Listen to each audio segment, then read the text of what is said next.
All right, here we go.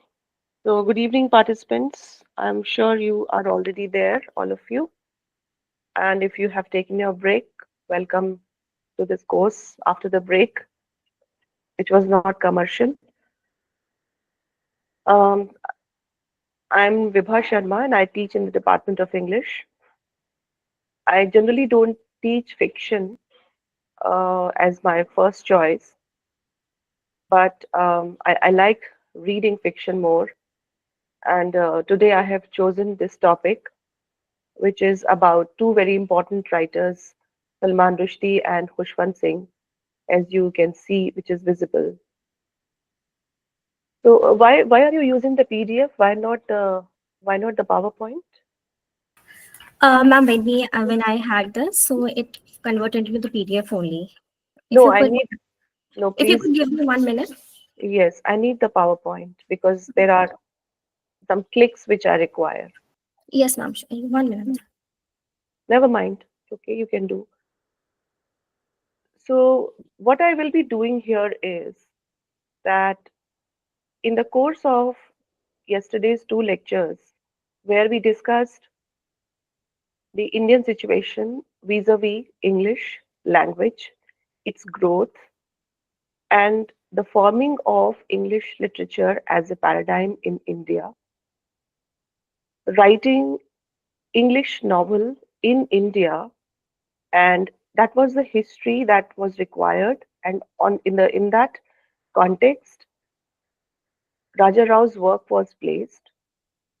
And then further on, we saw in the next lecture the discussion of history, theoretical discussion of history by Professor Stefan, how he was correlating it with various aspects of writing literature. And today, when we have seen how performance acts as a medium of historicizing women's issues, in these three contexts, you can see something is common, and that is history. Because this course is about uh, unraveling the problem of history. Now, various writers have talked about history theoretically as well as in their literature, like fiction, dramas, poems. History definitely is not a linear process, and history requires a correlation in a very. Please go back. I'm not. I'm still not on this slide.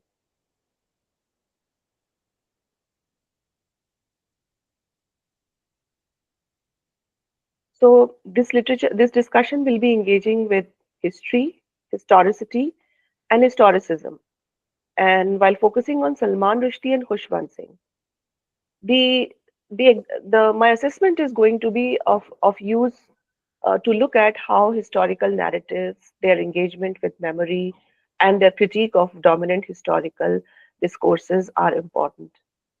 So when you walk through this lecture with me, you have to keep in mind that when I use the word contemporary, it is in comparison to the world of Raja Rao's literature that Khushwant Singh and Salman Rushdie become contemporary. And so the lecture will focus on how these two authors engage with history in their works, and it also examines their differing approaches, Rushdie's postmodern narrative techniques and Khushwant Singh's realist perspectives in reshaping historical discourse. Before I move on, can I ask the participants uh, what is the what is the event which is central to this novel, Rushdie's novel, uh, and what is his approach? What are the history aspects that he talks about, and what is the approach that Khushwant Singh takes up? What historical events are important for us in the subcontinent? Can you name what are these two writers handling in general? Hello, ma'am. Am I audible? Yes. Ma'am, I think Rushdie and Khushwant Singh's event mainly focus on India's independence and how political events then shapes the Indians political scenario as well as the Indian subcontinent political scenario. That's what I think. Mm-hmm. Okay, and what about Salman Rushdie? Did somebody answer? Ma'am, ma'am, I'm saying the from Salman Rushdie's own perspective because his novels, if we take Children and The Moose Last Sigh, Children mainly focuses on the events which led to India's independence in a magical realism way, and Moose Last Sigh is post events after the India's independence and what events led to the political turmoil, Babri Masjid demolition and these things. So it's about the post events. Also, he give quite he dives deeply in those events that further changes the political scenario of India. Yes, rightly put. So India's independence, movement of independence, freedom movement, one is that larger perspective. From there, the achieving of independence, 1947, then partition that happened, and after the partition, the aftermath of the emergence of two countries, India and Pakistan, and how the politics of governance and cultural politics emerge in these two countries. These have been, I think, very well documented historical events. But do you think, as students of literature, that when you look at the documentation of World War, both the World Wars and Holocaust, do you think that India's recent history, which is not more than 80 years old, has been sufficiently documented or written about in literature from both sides of the border, or in fact, we should say in all the three countries that have emerged? Do you think that it is correctly or sufficiently written about when you compare it to the two world wars, and when you compare it to uh, the literature written about Holocaust? I'm sure we can count the novels that are written about these on our fingertips. We can write, we can make a list of the texts that will not last beyond, you know, beyond 2 or 3 pages. If everything is included, poems, short stories, novels, plays, why is it so that India's past, the subcontinent's past, has not inspired the writers enough into writing literature on it? That's a question that I am leaving you with, and I'm moving on with the discussion of the topics that I have chosen today. Next slide, please.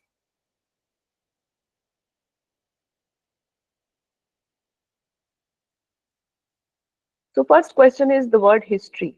What is history?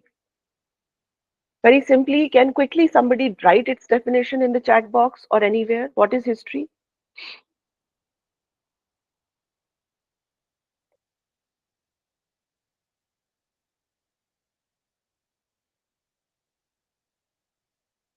Can you give access to some of the students to speak up? What is history?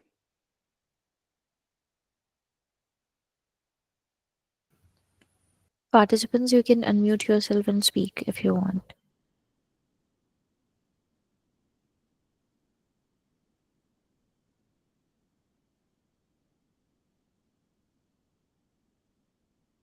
Okay.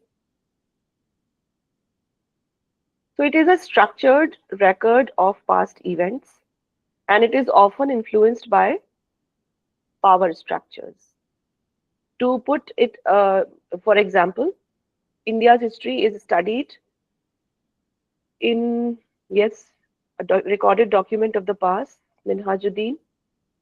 So you study India's history in three sections: classical history, medieval history, modern history. And when you study modern history or any other history, you study it according to the ages defined by the names of the rulers. Okay, Akbar's period, Ashoka's period, modern empire. So these are the most dominant tropes that give us uh, the gateways to history. So when you read Akbar's rule, Akbar's period, you have all the time in mind that you're reading this history, period in history of India, which is ruled by an emperor called Akbar or an emperor called Ashoka, and that is always there, that constantly is there. How many times do we come across the discussion of history from the perspective of non-powerful structures? Then moving on, next point. The word is next point, historicity. Now, what is historicity? If you compare with history, the word historicity becomes a process, the process through which history is written. So immediately when you move from history to historicity, historicity transforms into an act of doing something. The process through which history is written, shaped, and interpreted. I want to be very clear when we are using these two words because many a times we use them interchangeably. Whereas history is a structured record of past events, and historicity is the process through which history is written, shaped, and interpreted. Next point is historicism. Now, historicism, which is so commonly used in literature classrooms, is a step ahead from historicity because it is a philosophical approach that contextualizes history through cultural and ideological lenses. So we are clear about these three things, and now we move next. So history is not a neutral or objective discourse, but a complex interplay of power, knowledge, and memory. It is shaped by those who control its writing and dissemination. This is a quote from Michel Foucault's book, The Archaeology of Knowledge. So, what does this mean? That we to understand how history is not a neutral or objective discourse, but a complex interplay of power. Along the lines of Michel Foucault's statement, uh, Stephen Greenblatt asserts that literature is inseparable from historical and political contexts. While post colonial historicism, which is when we refer to Homi Bhabha, it challenges dominant colonial narratives by presenting alternative histories. And you can see the same kind of thing. The history is not a neutral. So that is why Stephen Greenblatt is different from Homi Bhabha, and Homi Bhabha is different from Jameson, who emphasizes that history is not just a recorded, but it is also a lived, often through suffering, experience. So these theoretical perspectives are going to be my guide in this discussion. Next slide.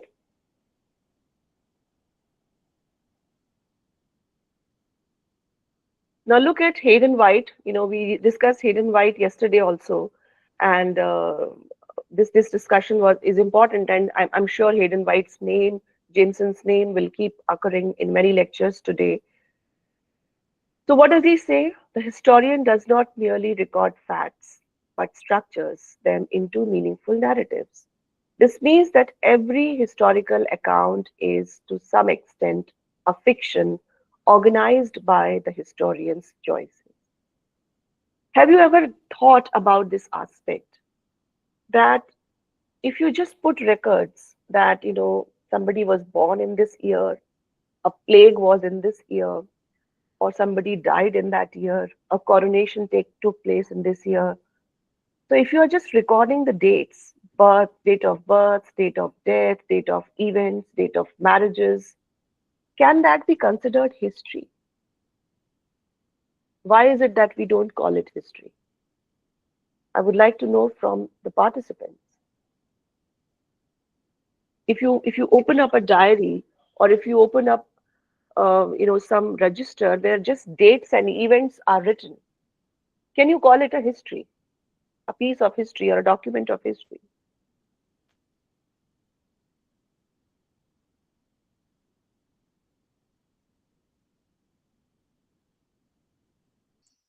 Um, Hello. Yes, Good ma'am. evening, ma'am. Ma'am, can I speak? Ma'am, am I audible? Yes, you are audible. Ma'am, we can call it a piece of history, not for the masses, but from the personal perspective. Like if this is diary of any family member, it can be a part of history. It may be belonging to the individual, not to the masses.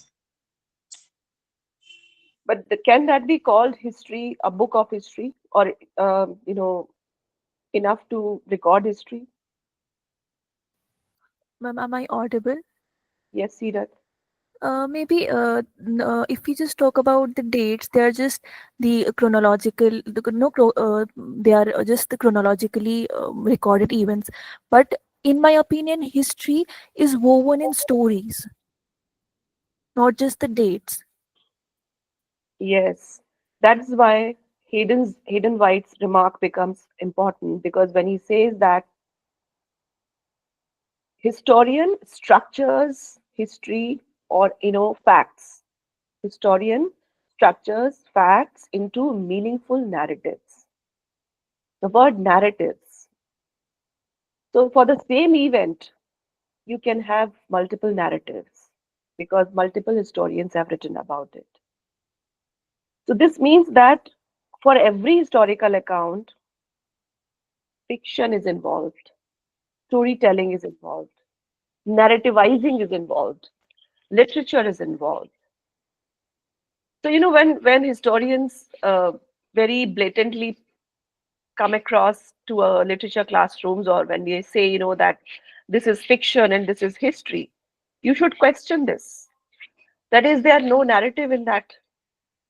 This is a question that is very important.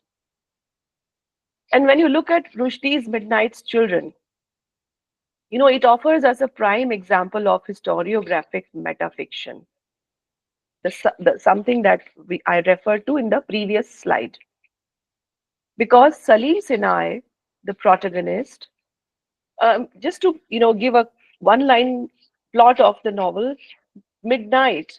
The word midnight in this novel refers to the midnight freedom. Okay, the freedom that we achieved on the night that was between 14th and 15th August. It's that midnight. And twins are born, and those two twins become the the protagonists for this novel.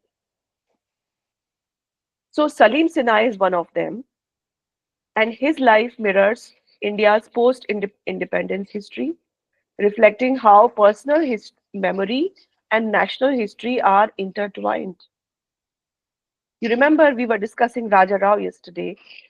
So Raja Rao's novel is documenting history in the same fashion which Rushdie does, because Raja Rao does not give us the history of India's independence movement, but he gives us a series of episodes that take place in in a village called Kantapur, and those episodes are covering the making of a Gandhian. So the novel is not about Gandhi, but the novel is about a Gandhian, and that how Indians transformed into Gandhians. That is a movement of history, an episode of history, and it was depicted through the narrative of Kantapur village. So Rushdie, when he intertwines personal memory of Salim Sinai and national history of India, he offers us the same thing. And Rushdie's very famous concept of chutneyfication, it suggests that history is subjective, fragmented, and constantly reinterpreted. This aligns with Linda Hutchin's view, that history is not absolute, but a discourse shaped by storytelling. Participants, do you agree that tomorrow, when after 50 years from now, somebody would be writing a novel on India's independence, would that novel have same perspective which is present in Salman Rushdie's fiction or Raja Rao's fiction? Obviously, it will be different. What makes it different? Has the history changed? The factual history of India changed? No, it's not. Then what changes it? It is the story that is told in the novel that changes. So history is constantly reshaped by storytelling. Discourse is reshaped by storytelling. Yes, Sadia uses the word subjectivity. That is also a good option. Next, we move on to the discussion of new historicism and post-colonial historicism. Because sometimes we when in a literature classroom, these two theories, when they come in literary theory class, that new historicism and post-colonialism, they are not taught in collaboration. And I believe that there is a very important need for us to understand that historicism, as I indicated, what is historicism? The ideological and philosophical take on history is historicism. And new historicism offers us one kind of historicism. Post colonialism also has a dimension of historicism to it. And that is very significant for all literatures that are being read in Indian classrooms, a lot of PhDs and research that are being done, that we should understand the historicist power of post-colonial literature, post-colonial discussion, post-colonial theory, post-colonial criticism. Now, new historicism, a term often attributed to Stephen Greenblatt, says that literature as a historical artifact shaped by cultural forces. In post-colonial historicism, which we should attribute to Homi Bhabha, the revisiting of history from the perspective of the colonized. So, who is telling the story? Today, in the previous discussion, the lecture before me, in Professor Anita Singh's discussion, she was talking about the partition and various other events in India's history being visited by the female gaze, through female experience, through female body, and depicted through performance. So, rewriting from a perspective of the colonized. The colonized in the previous discussion was the woman, the protagonists who were part of that experience. They were the colonized. And so it's subverting the point of narrative. I'm sure if you have heard the name of Professor Irfan Habib, he has written a book about India's history, and that book is written about India's agrarian past. So the book is written from the perspective of agriculture, not from the perspective of emperors or the rulers. All history is written from the point of view of rulers. Who has recorded the history? It's important. And that is post-colonial historicism.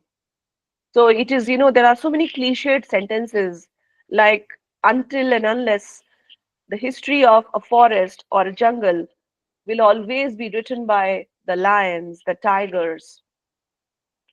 We will never be able to know that was there any heroes among the deers, among the elephants, among the cows, or among the herbivores of that forest. So it's the perspective, and that is post-colonial historicism of Homi Bhabha that becomes very crucial for understanding both these novelists. For example, in Rushdie's novel Shame, he critiques Pakistani history showing us how historical narratives are manipulated for political gain. In this novel, he suggests that history is not a single truth, but a contest between narratives. Which narrative becomes powerful? That happens and rehappens with the passage of time. He is also in alignment with Edward Said, when he argues that history is always rewritten by those in power. Edward Said has also famously said this. So when you blend fiction and historical fact, like Rushdie does it, he highlights that fluidity and instability of official histories. Okay, moving on.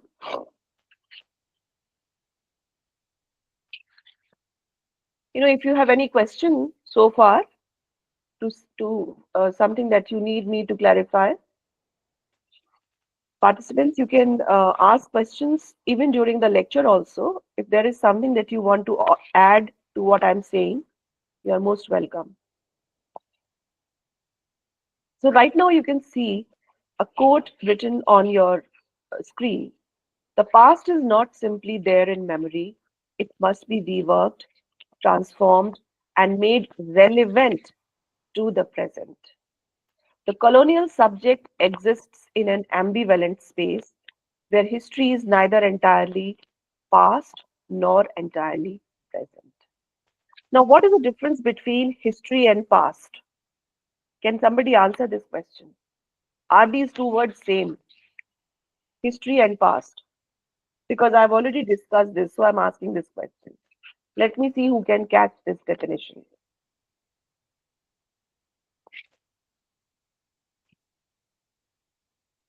Past and history.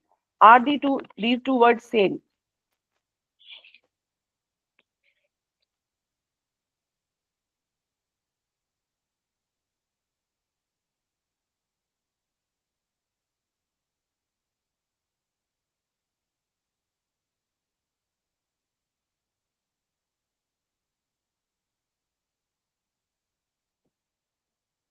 Are you there? Guys, are you listening or not? Yes, ma'am. Yes, ma'am. No, I'm not talking about the people from AMU. I'm talking to people from outside the rigor. Kshitij. Yes. History has to be an event of note. Past is everything that has happened. In this definition, what is written here, the colonial subject exists in an ambivalent space where history is neither entirely past nor entirely present. The past is a, a matter of temporality, okay? Past, present, future. This is how we divide time into three phases, and we understand the concept of the passage of time: past, present, and future. But when you talk of history, it is not simply past, it is also present. It is our present that makes us look at past in a certain way, and that's called as history. It is not simply the past events that is history. It is what happened in past and how I look at it today, that is history. So that is why when Bhabha in Location of Culture, when he says this, that history is neither entirely past nor entirely present, we need to understand its very important meaning. Because in the discussion of the two writers, Salman Rushdie and Khushwant Singh, this quotation provides a lens through which we can analyze their works. The first is that Bhabha is arguing that memory and the reworking of the past. He's referring to memory and the reworking of the past. Bhabha argues that history does not exist as a fixed objective truth. Rather, it is constantly reinterpreted, which has been said already, and made relevant to contemporary reality. So this means he is referring to the historiographic metafiction, and he suggests that narratives are shaped by our present day ideologies. Narratives are shaped by our present day perspectives. So you should wait for some time, and people who are heroes for us today from the past may not be heroes in the history that will be written in future. We will get, probably we will get time to compare, but then you can already compare it with so many things. Many heroes have been, have been designified by the rewritings of history, or various uh, people have been signified when they did not have any signification in a certain perspective of history. So this is the constant process, and this will keep happening. And Rushdie's Midnight's Children and Shame, both these novels, history is not presented as a linear or a factual record. Instead, it is mythologized. It is fragmented and rewritten, and often blending personal memory with national history. As I gave the example, as I referred to Salim Sinai, who is a symbol of post colonial India. And he embodies the idea that history is fluid and subjective. Whereas in Shame, the other novel, history is retold through allegory and magical realism. So questioning official state narratives, the government's actions and things. In Khushwant Singh's works, Train to Pakistan as well as Delhi, history is not rewritten in the same playful manner, but it is experienced viscerally. Viscerally. What is the meaning of viscerally? The experience of bodies, the experience that is palpable, the experience that is that is experience that reaches out to the senses of the readers. Watch, listen, touch, smell, these kinds of things. And Khushwant Singh's realism shows that even though history may be contested, its effects, such as trauma of partition, are still deeply present in the collective consciousness. Now, this is a different dimension. So, what Rushdie does is differently achieved in Khushwant Singh's works, because Khushwant Singh's realism aims to look at the event of history not for the purpose of retelling, but for the purpose of an experience, re experiencing it, the pain.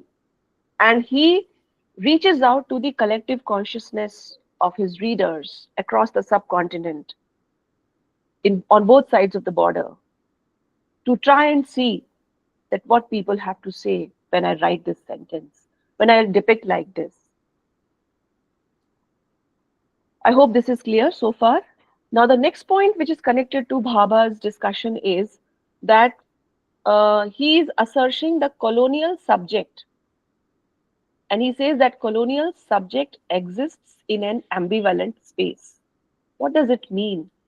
It means that the post colonial identities are neither fully detached from the past nor entirely. I'm on the same page, Alina. I've not moved on. Bhabha's slide number 6.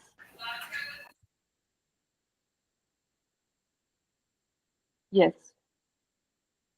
So Bhabha wants to that post-colonial identities are neither fully detached from the past nor entirely defined by it. This ambivalence is a major theme in Rushdie's work. That ambivalence, that we are neither detached from the past nor we are defined by it. This is a kind of ambivalence that Bhabha refers to about the post-colonial subject, the colonial subject. Rushdie's characters are often struggling with hybrid identities, caught between the remnants of the colonial past and the uncertainties of the post-colonial present. For example, the character Salim, his identity is fractured. He does not fully belong to the past. He is also not able to define himself outside of it. And in Chutnification of History in Midnight's Children, we if we find that Rushdie is reflecting on the in-betweenness. History is embraced, history is also rewritten. And Khushwant Singh attains the next kind of a thing through the same action. For example, in Train to Pakistan, historical trauma is not ambiguous or ambivalent. It is clear, it is violent, it is real, it is undeniable for all. In the novel Delhi, Singh presents multiple historical voices, suggesting that yes, past can be constantly reshaped, and who holds the power is important. The other aspect of Bhaba's quote is that history is neither entirely past nor entirely present, suggests that post-colonial condition is one of the constant negotiation with history. For example, Rushdie makes history a living, evolving force. It does not simply remain in textbooks, but is re-experienced through memory and narrative. Whereas Khushwant Singh ensures that history is an enduring wound. He makes it very forceful, very powerful, and he connects them with contemporary realities. So, sometimes uh, when you watch a film about World War or something like, some partition, films on partition, some pictures, some scenes, some statements remind you of a present accident or a present episode. It's the same way if you do it the other way around. The present episode or the present violence, the present disturbance can also make us understand the past, throw us into past if we are familiar with it, if we have read about it, if we have heard about it, and make us understand that yes, this could have been possible. This may have happened like it is happening in front of our eyes today. So in Khushwant Singh's novel, when there is trouble in Delhi at present, that episodes, those scenes, they become important for people to be thrown back into the past. Let me give you another very popular example. I'm sure many of you have watched the film Rang De Basanti.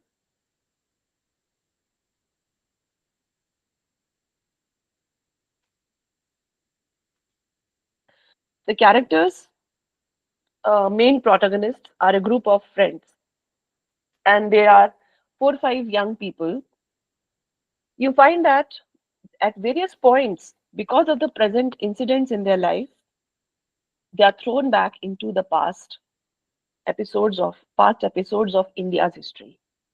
There is a parallel narrative that goes in the film, which is about India's independence, and that narrative is Bhagat Singh, his friends Chandrasekhar, Rajguru, and all the people around them, and how they were working, what they were going through.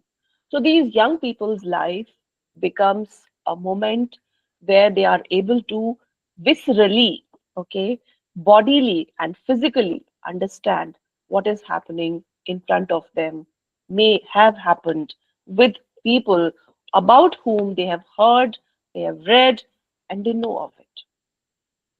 So important point here is that this kind of reworking of history cannot take place if we have not read about a past or if we have not read anything about that incident. A certain knowledge is important for us to make us make us feel it, make us revisit it, make us experience it.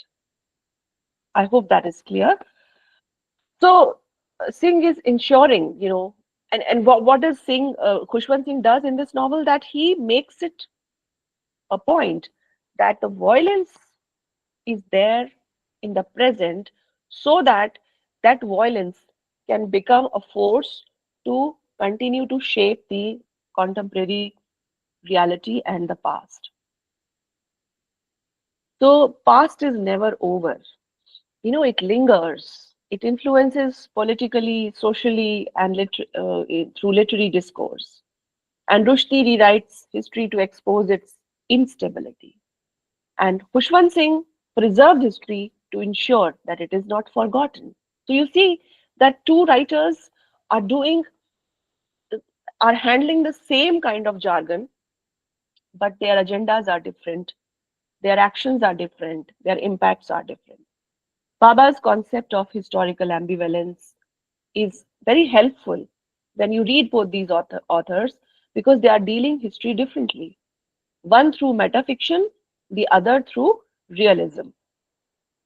So this is an important discussion. This quotation helps us, particularly in understanding the literary, post-colonial literary historicism, because how Bhabha is being embodied by Rushdie is based on reworking and transformation. And Singh, Khushwant Singh is ensuring that history remains an unaltered testament, a document to the suffering of the past. Moving on, next slide.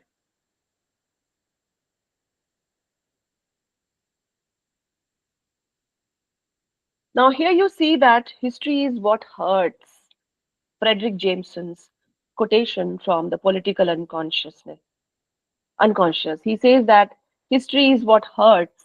It is the force that limits our actions, shapes our experiences, and defines our possibilities. It is inescapable, yet always contested, rewritten by those in power and those who resist. Now, let me focus on the two authors from the point of view of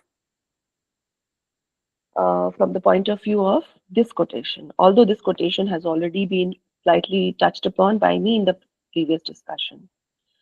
Participants, please write anything if you want me to clarify or you want to add something in the chat box.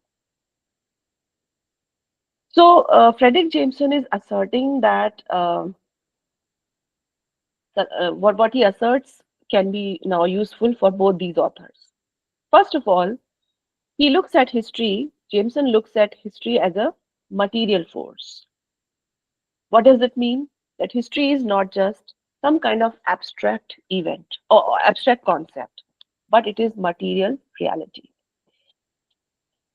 History impacts society, history impacts individuals, history impacts narratives.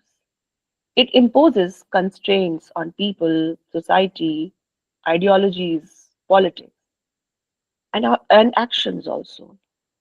But at the same time, it is contested. Today, you find that people are all the time having debates on one particular ruler or that particular ruler or this particular ruler. That no, he was good, he was bad, he was good, he was bad, or that happened in this episode or that happened in that episode. Because different groups, according to their identities, according to their politics, according to their agenda, and according to their social upbringing, they attempt to rewrite history to fit their own perspectives in it. So history as recently so many films have come out which are revisiting the past historical characters, historical episodes, actions. And when people discuss them in such different ways, we are dismantled or slightly, we are discomforted because this is a contest that we are part of right now. We cannot avoid it. This is going to happen. This will keep happening because every time and age has revisited history in their own fashion.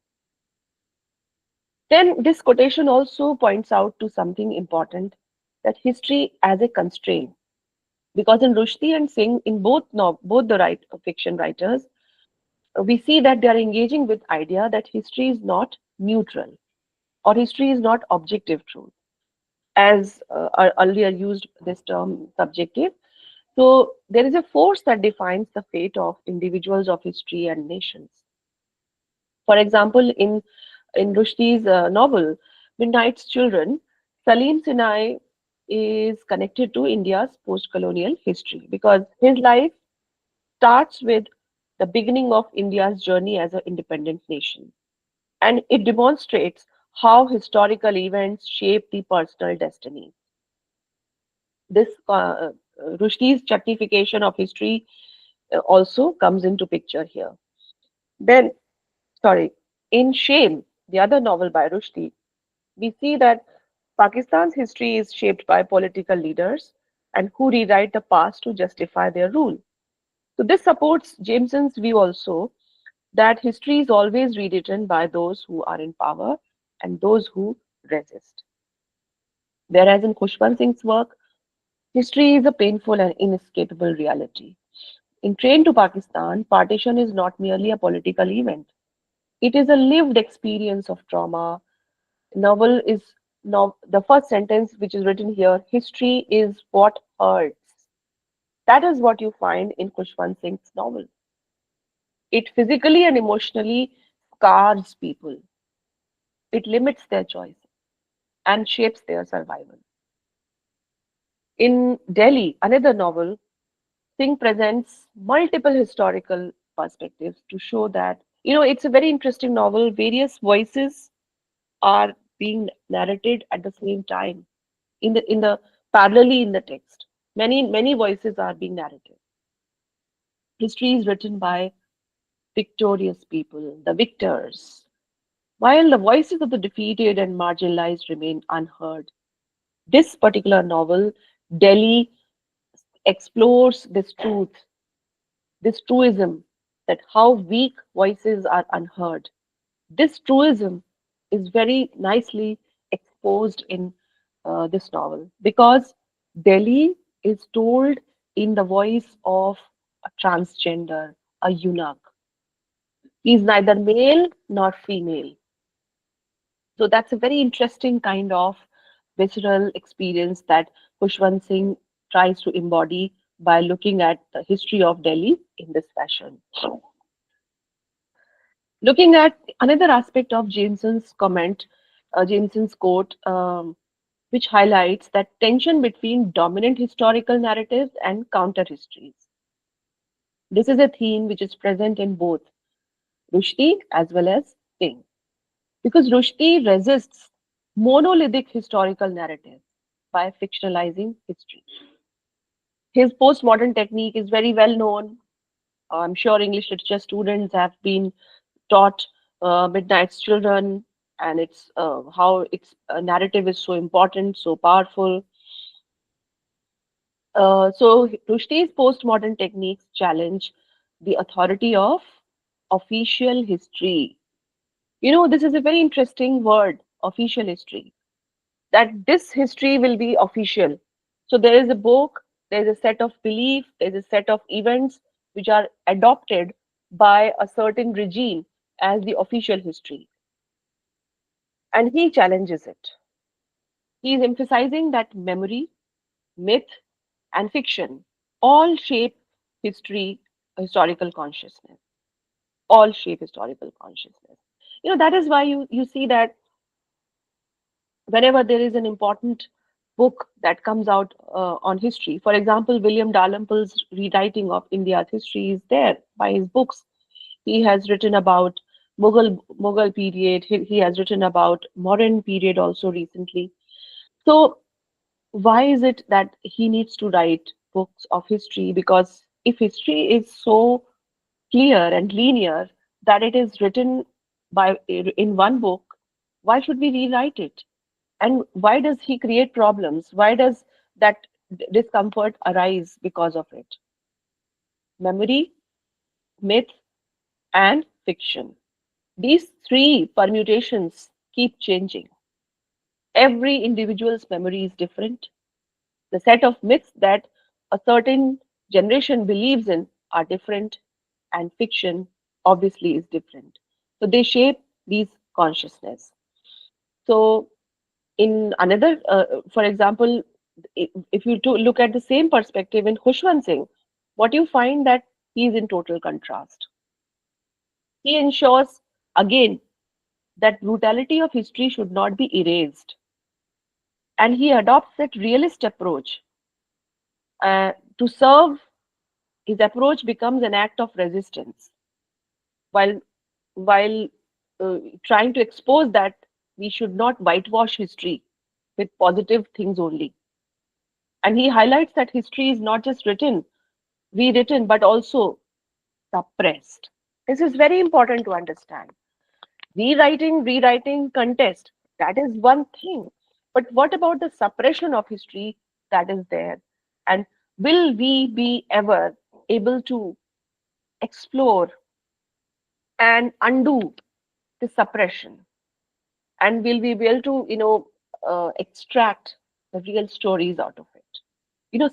Scientific methods help a lot in that, but fiction also helps a lot in that, because fiction helps you imagine the situation with the help of the evidence and facts which are today present, that how it must have unfolded in the past.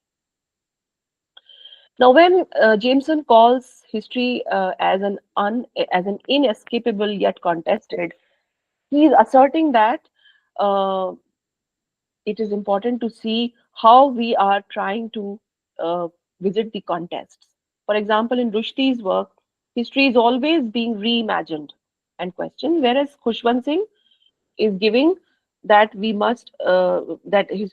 there is an undeniable reality in history. It must be acknowledged, and we must be able to preserve it. So while Rushdie is challenging and deconstructing history, Khushwant Singh is documenting and creating a testimonial of history, witness of the pain that has happened in history. But both the writers seem to be in agreement that a force that shapes human existence, history is that, and constantly rewriting is important. Next slide. Any questions so far?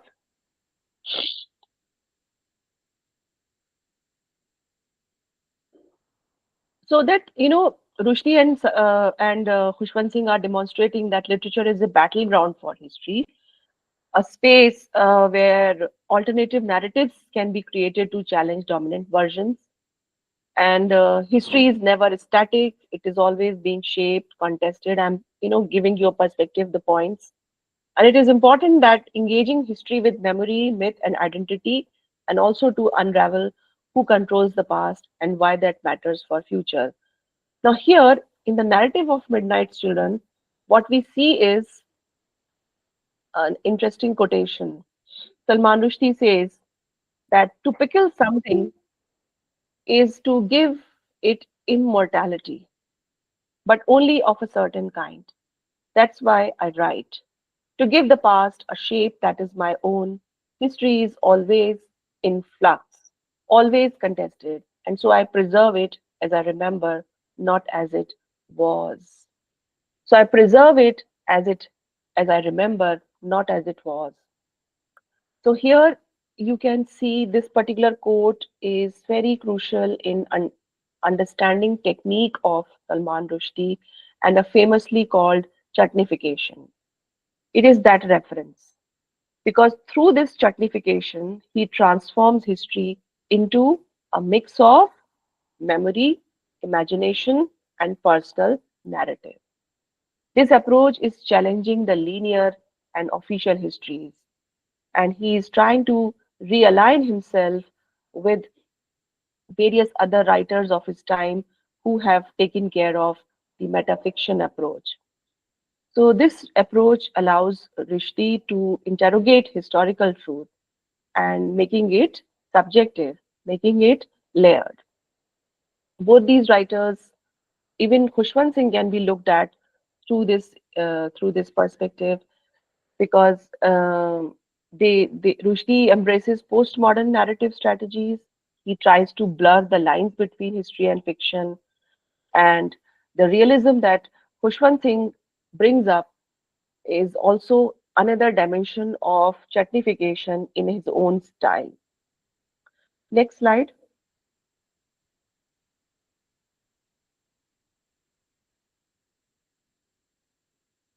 The Case of Shame, that is the novel. History is always someone's story. There are no absolutes. It's a battle of narratives, of competing truths.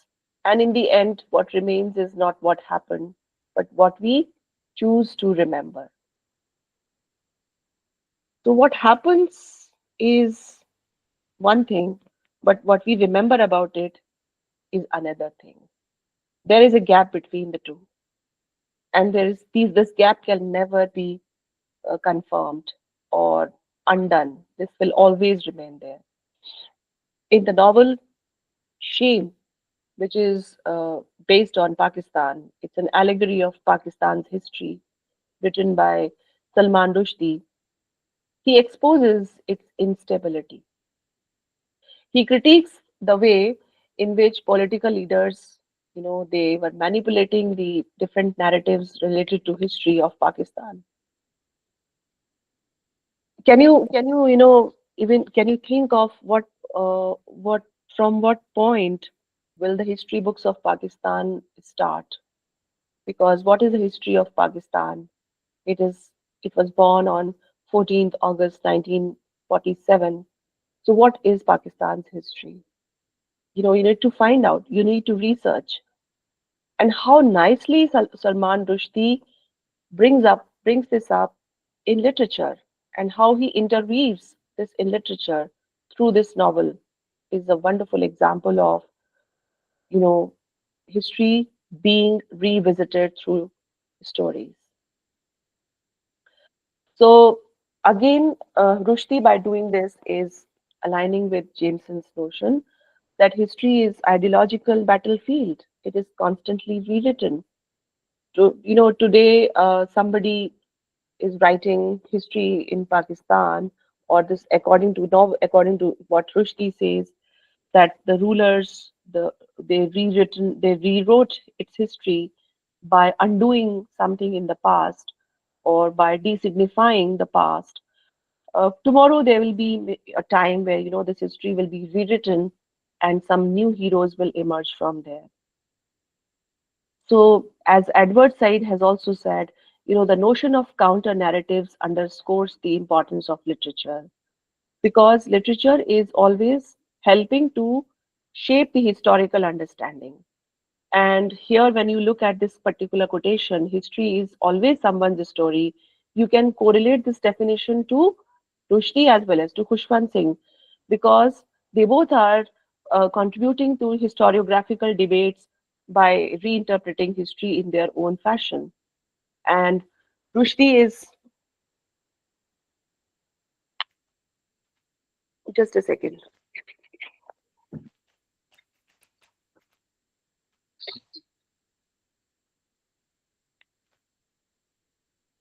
You already know about the technique. What I've given. I'm reminding this you because maybe you have questions to answer right after the sessions today.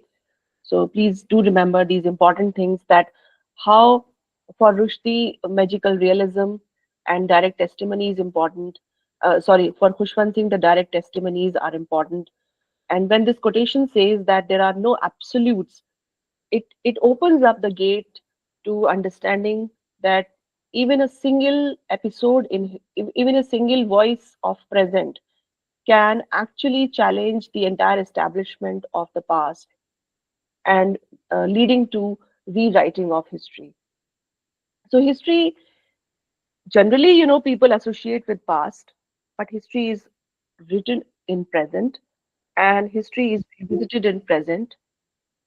And when you look at this correlation, you should also understand the passage of the time, that history is not like a linear clock that moves ahead, but history is a constant, one step forward and one step backward, one step forward or two step backwards, that kind of a thing. It is like a ping pong, or it is like in an oscillation that is happening constantly. And from here to there, energies are being transferred, energies are being shifted, regained. This is that kind of imagery that helps us. Now, next slide.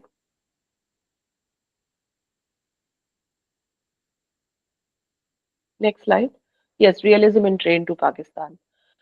Now, in this particular discussion, this quotation, you can see that it says, the river carried bodies, men and women, Hindus and Muslims. It made no difference. The history books would speak of political deals, of laws passed, and the boundaries drawn. But here, history was written in blood, in silence, in bodies left unburied. So, This quotation needs elaboration at various levels. First of all, as I have been referring to, the visceral experience that Khushwant Singh offers, that is visible in this statement.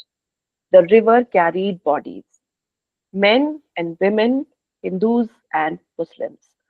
The two binaries that,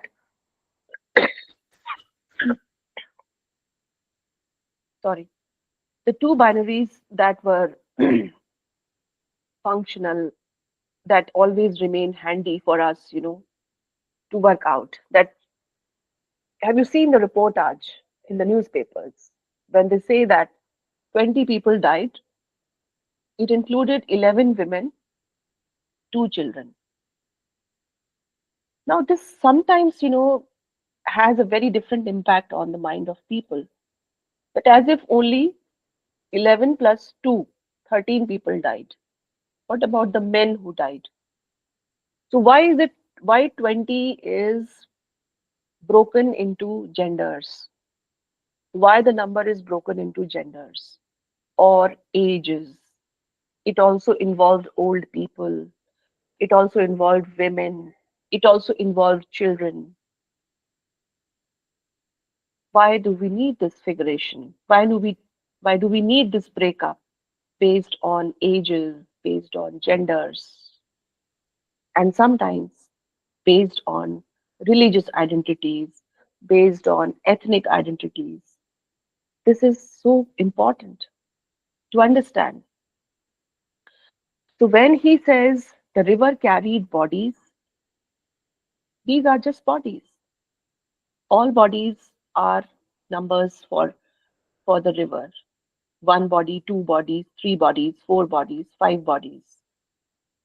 Rivers water or the river's flow is not differentiating between men and women and Hindus and Muslims. It's the same. They all are flowing in the river. They are being washed down the memory of history.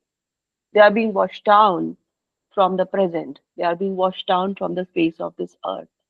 That is this powerful symbol that Khushwant Singh offers. And I'm trying to explain that the idea of water, the idea of river, the idea of men, women, blood, everything is appealing to our senses. It's very gross, it's very violent, it's very disturbing. And that is what Khushwant Singh trying to achieve. We may like it, we may dislike it, we may hate this description. We may even not, we may be in disagreement with this. But this is what Khushwant Singh wants us to do. He is provoking, and that provocation is intended. He wants to create a raw, unfiltered portrayal of partition, emphasizing the human suffering rather than the political ideology or talking about the political ideology. As in contrast to Rushdie's metafictional approach, Khushwant Singh's realism gives voice to those silenced by history. Obviously, those who have been killed, they have been silenced by history. And also, when sometimes we come across these kinds of discussions, we also have another very interesting addition in the news that 20 people died and 49 were injured. What about those 49 injured people? Maybe somebody lost his vision. Maybe somebody lost his limbs, legs, hand, fingers, ear, or lost his voice, lost his capacity to hear. What about them? They are not casualties. They will never be talked about because they are just the numbers. So it is when he tries to revisit this discussion of the figuration of the numbers, he tries to revisit it with the help of the violence as the mainstay of his jargon, violence as the mainstay of his discussion. and therefore he voices out the unsilenced people. So the quotation that I started with Michel Foucault's discussion, Michel Foucault's critique of historical discourse, where he says that the voices of history are controlled by power structures. That becomes important here to be read in Train to Pakistan by Khushwant Singh. Next slide.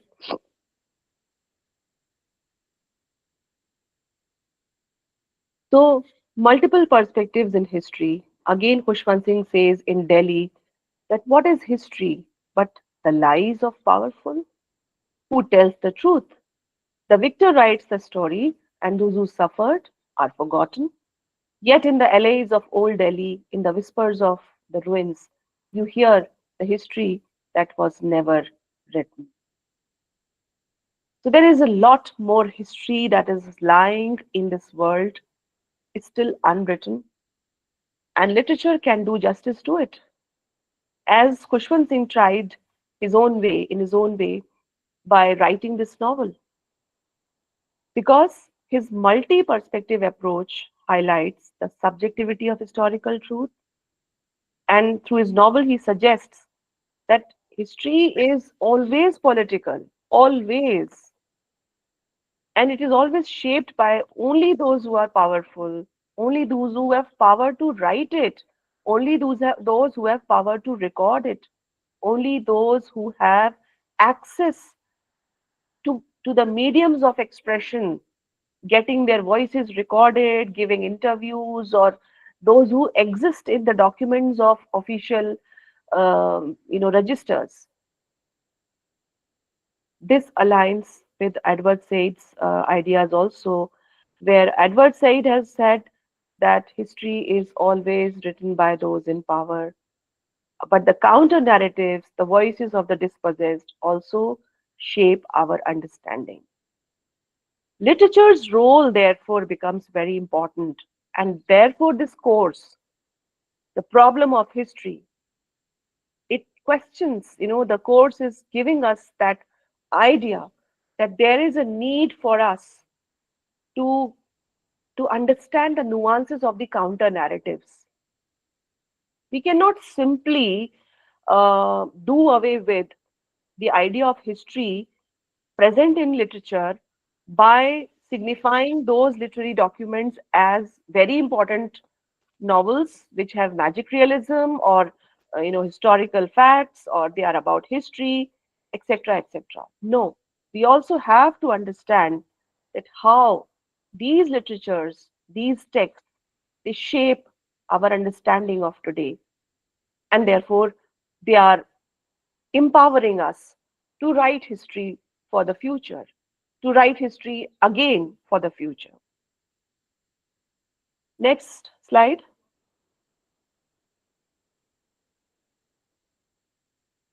Next slide. First point.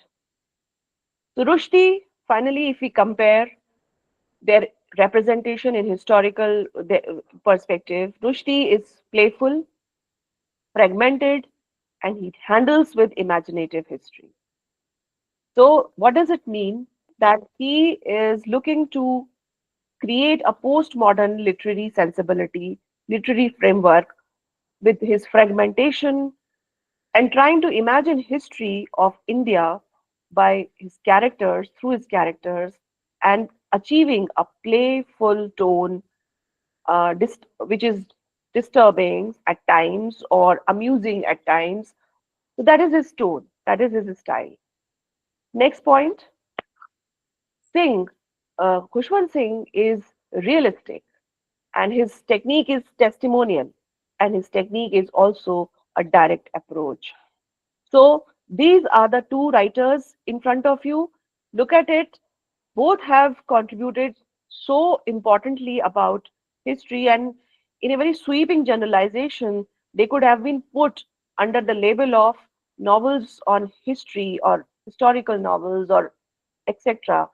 But if you look at them carefully, closely, you find that the differences that they have are very important for us to understand the subjective element, the subjective nature of historicity, historicism, not just history. So finally, in both these, the role of memory, the third point is role of memory, trauma, and nation building. Okay, memory is playing a role, trauma is playing a role, and nation building. Those three things are very important in both these novelists, and that has been dealt with by in the discussions that have taken place.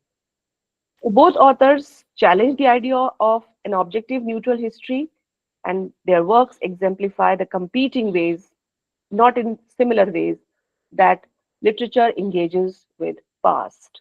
Next slide.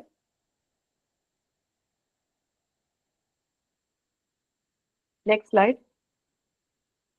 So, what does it have as an impact on historiography? That history is always written by those in power. Next slide.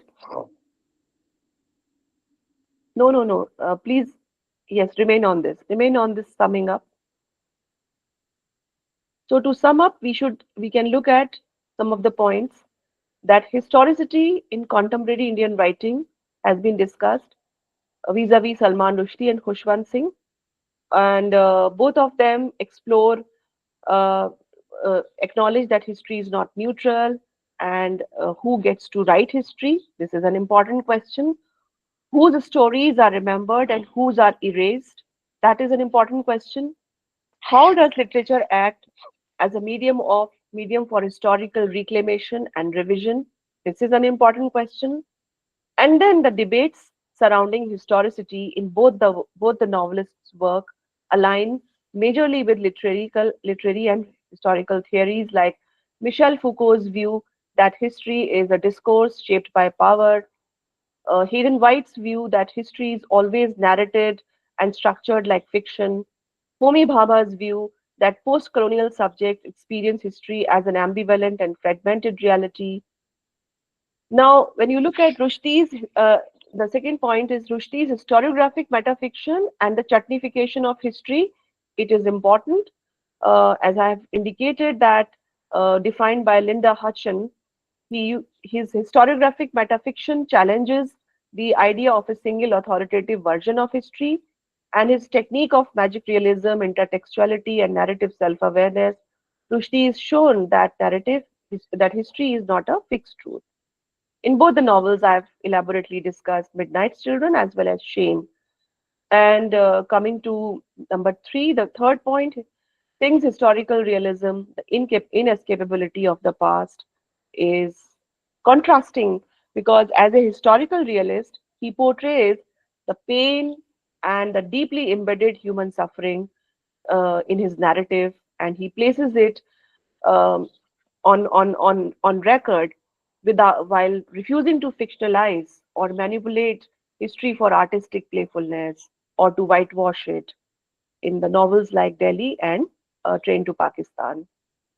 The contrasting and complementary approaches to history is present in both the writers because they are showing the rewriting, distortion, reinterpretation, and both are challenging the idea of history, historicity, and historicism. And finally, the role of literature is so important in historical consciousness because literature does not merely reflect history, it reshapes. And through different techniques, we can, bring in more Rushdies and more Khushwant Singhs and more writers and more discussions in future as well. Their works are counterpoint to official histories and they provide alternative voices. The next slide says the final takeaways. You can just this is just for the record. I've already discussed it. Next slide. How was that? Your questions will answer the question. Your answer this question. If you have any question, I think there are some questions in the chat. I will quickly take them Mhm. up because I can see Stefan is already here, uh, and we will move on to his lecture. Can somebody just open up the questions? Ma'am, the first question is, in recent times, few movies based on novels centered around historical characters and partition have been made, like Earth 1947. Okay, just a second, Ilma. Let me read. Okay, So ma'am. one question is about the movies. The other is about uh, past. Encompasses everything that has ever occurred. While history is the difference between this. I'm sure you know the discussion of movies must have thrown you into thinking about these questions. Movies always become handy for teachers. And then Ayush Gaur's questions. Salman Rushdie and Singh aims to document historical truth. How does this balance influence their reliability as chroniclers of past? So movies are definitely very important medium, and we are here to discuss literature. But I refer to those examples to find a schema from your side and to for a correlation. And you know, a novel also has its own place. Movies have a different power. Movies document things in a different way. Novels have the language of things, words written on pages. Movies have the language and grammar of scenes and visuals. Both have their different impact. And in this world, people have their different choices. Some like to read and some like to watch. So literature should always be written about things that are portrayed in movies as well. They are not anymore the competing worlds. Literature and movies coexist. And there is no question that one can replace the other. The final question that is, how does this balance influence their reliability as chroniclers of India's past? I will say that you have to give your judgment by deciding whether they are very good chroniclers of the past or not. But they are not just the chroniclers, they are also documenting the humanity, the human pain, human suffering, and the fact that there is a dimension of imagination. So you can try to reject or accept them on the basis of your perspective. Every reader, every critique, every scholar is free to choose Salman Rushdie or Khushwant Singh or Chinua Achebe or Raja Rao, or to reject them, but with a certain conviction, which is equally powerful to correlate with on what ground are you doing that. That is important. But literature's role is not chronicling only. Literature's role is much more than that. And it is documenting the contest between the ideologies rather than simply siding with one or the other ideology. That's what the two authors have done very nicely. And I stop here. Thank you very much. This is all that I have to say. Thank you, ma'am, for your valuable insight.